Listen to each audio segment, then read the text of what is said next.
Crimea bridge पर हुए धमाके को क्रेमलिन ने एक आतंकवादी हमला करार दिया और पुतिन ने यह धमकी दी है कि इसका बदला लिया जाएगा।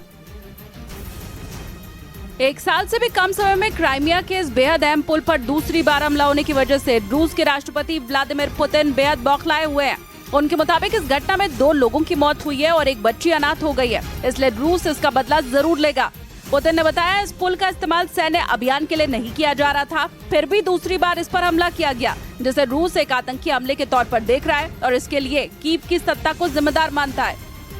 और वहीं रूस में तख्ता पलट करने के लिए पिछले महीने विद्रोह करने वाले वैगनर ग्रुप के चीफ येवगेनी प्रिगोजिन को लेकर रहस्य अब गहराने लग गया है। उनके मारे जाने या फिर जेल में होने की अटकलें लगाई जा रही हैं।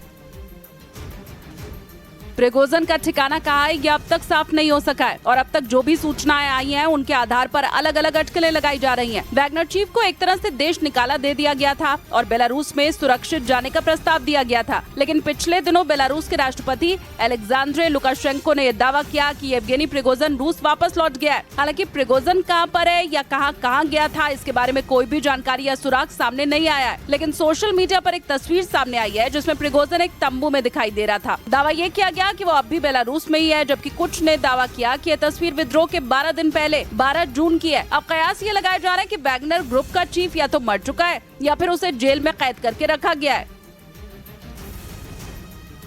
इस बीच ब्रिटेन के मीडिया ने दावा किया कि येवगेनी प्रिगोजिन की बगावत के बाद पुतिन के करीबी वैगनर ग्रुप के चीफ बनेंगे।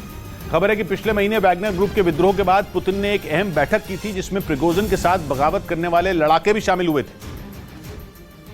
और ब्रिटेन के मीडिया के मुताबिक उसी बैठक में पुतिन ने रूसी सेना के पूर्व कर्नल आंद्रेई त्रोशेव के नाम का प्रस्ताव रखा ताकि वो प्रिगोजिन की जगह वैगनर ग्रुप की कमान संभाले, क्योंकि विद्रोह के बाद उन लड़ाकों में मतभेद खुलकर सामने आ गए थे।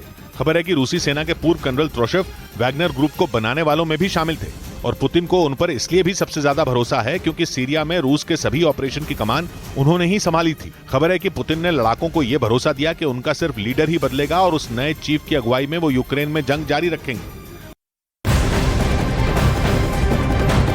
प्रधानमंत्री नरेंद्र मोदी के अमेरिका के दौरे के बाद भारत से चुराई गई 105 कलाकृतियां वापस कर दी गई हैं। भारतीय राजदूत तरनजीत सिंह संधू की उपस्थिति में भारत को अमेरिका ने 105 अनमोल कलाकृतियां सौंपी हैं, जिन्हें बहुत जल्द भारत ले आया जाएगा।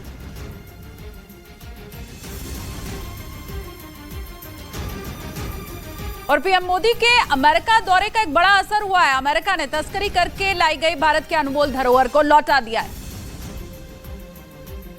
न्यूयॉर्क में भारतीय वाणिज्य दूतावास में इन 105 कलाकृतियों को भारत को सौंपा गया। इन 105 कलाकृतियों में 47 पूर्वी भारत से, 27 दक्षिण भारत, 22 मध्य भारत, 6 उत्तर भारत और 3 पश्चिमी भारत से हैं, जो दूसरी और तीसरी शताब्दी ईस्वी से लेकर 18वीं से 19वीं शताब्दी ईस्वी तक की अवधि की हैं। ये कलाकृतियाँ टेराकोटा पत्थर, धातु और लकड़ी से बनी है। दरअसल पीएम मोदी की अमेरिका दौरा के दौरान भारत और अमेरिका सांस्कृतिक संपत्ति समझौते के लिए काम करने पर सहमत हुए थे।